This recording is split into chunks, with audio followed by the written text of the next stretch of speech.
안녕하세요 여러분, 스포츠큐브의 이승용입니다. 자, 드디어 애틀란타의 우승으로 2021 시즌 메이저리그가 끝났습니다.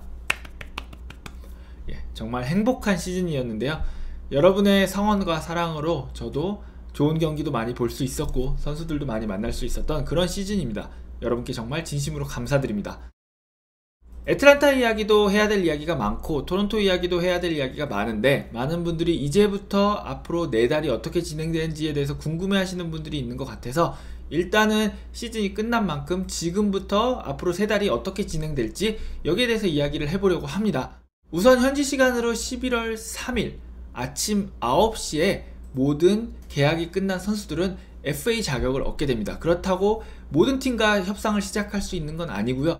이 순간부터 11월 7일까지는 현재 소속된 팀과의 협상만이 가능합니다. 익스클루시브 피어리어드라고 부르는데요. FA 선언을 하고 4일 동안 현 팀과 협상에 도달하지 못한다면 그때부터는 이제 본격적인 진짜 FA 시즌이 시작되게 되는 겁니다. 지금 제가 11월 7일부터 본격적인 FA 시장이 시작된다고 얘기를 드렸는데요. 11월 7일은 그것 말고도 많은 일들이 시작이 됩니다. 우선 팀들은 퀄리파잉 오퍼를 할 것인지 아닌지에 대해서 결정을 해야 됩니다. FA가 된 선수들에게 퀄리파잉 오퍼를 할 것인지 안 할 것인지에 대해서 결정을 해야 되는데요.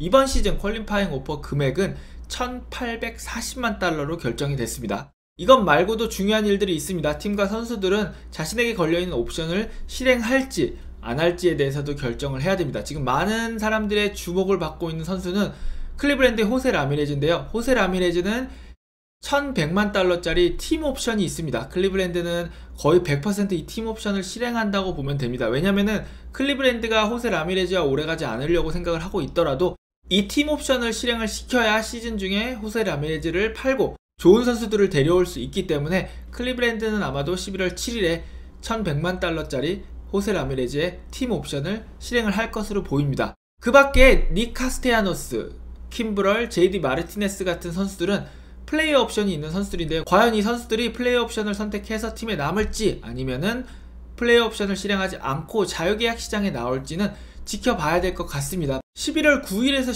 11일까지는요 GM 미팅이 열립니다. 윈터 미팅과는 조금 다른 건데요. 윈터 미팅에도 모든 GM이 모이긴 하지만 이 GM 미팅은 오로지 GM들만 모여서 같이 이야기를 하고 팀 운영 방안이라든지 트레이드에 대해서도 의견을 교환하는 그런 자리입니다. 보통은 이 자리에서부터 트레이드 얘기나 여러가지 선수에 대한 거치가 발표가 되는데, 이번 시즌 같은 경우는 이 CBA 협약이 남아있기 때문에 11월 9일에서 10일 사이에 GM 미팅에서 많은 결정들이 나올 것 같지는 않아 보이고 있습니다. 11월 17일에는 퀄리파잉 오퍼를 받은 선수들이 이 퀄리파잉 오퍼를 받아들일 것인지 받아들이지 않을 것인지에 대해서 최종적으로 선택을 해야 되는 날입니다. 이 11월 17일이 지나면 퀄리파잉 오퍼를 받지 않은 선수들은 본격적으로 자유계약 시장에 합류를 하게 되는데요.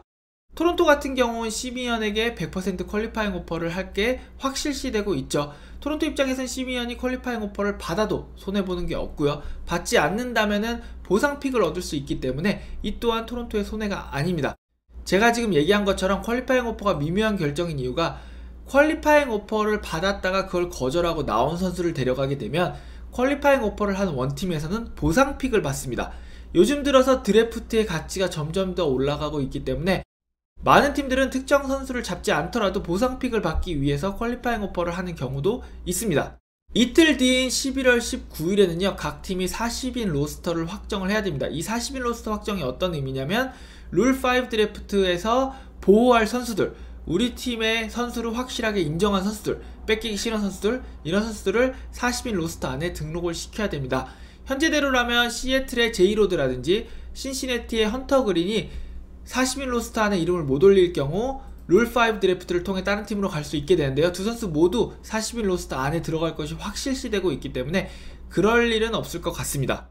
이렇게 11월이 지나고 12월 1일이 되면 12월 1일은 논텐더 선수에 대한 데드라인입니다. 논텐더 선수는 어떤 선수들이냐면 서비스 기간을 다 채우지 못하고 연봉 조정 자격이 있는 선수들인데, 팀에서 이 선수에 대한 재계약을 포기하고 이 선수에게 1년 먼저 자유계약 자격을 주는 겁니다. 그렇게 중요하지 않게 여겨지던 논텐더였지만 이번 시즌 같은 경우는 논텐더로 된 선수들이 활약이 엄청났죠.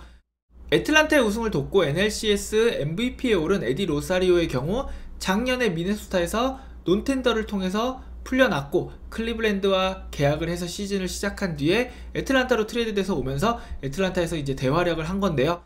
에디 로사리오 말고도 시카고 화이트삭스의 카를로스 로돈 역시 작년에 논텐더 된 선수 중 한 명이었습니다. 카를로스 로돈 같은 경우는 경우가 살짝 다르긴 합니다. 로돈은 논텐더 선수로서 이번 시즌 성적이 13승 5패, 평균 자책점 2.37에 노히트 노런까지 기록하는 그런 기염을 토했습니다.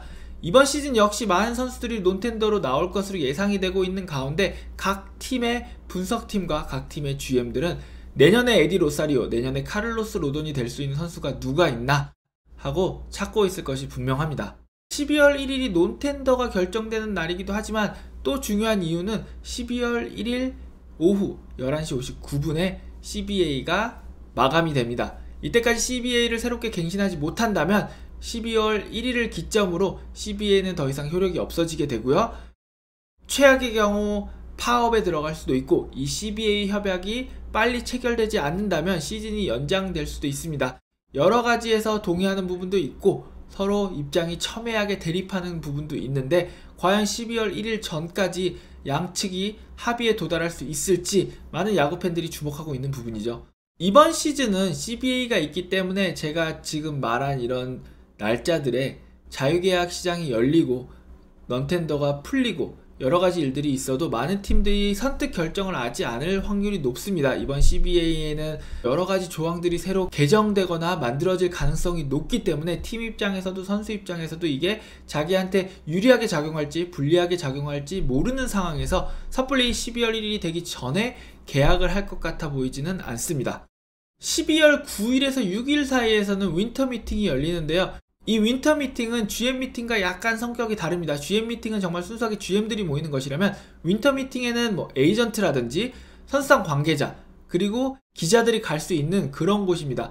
이번 시즌 윈터 미팅에서도 많은 일들이 일어날 것 같은데요. 다만 변수는 CBA가 12월 1일까지 합의에 이르지 못한다면 윈터 미팅 역시 의미가 없어지기 때문에 취소되거나 연기될 가능성에 대해서도 여러 기자들이 이야기를 하고 있는 상황입니다.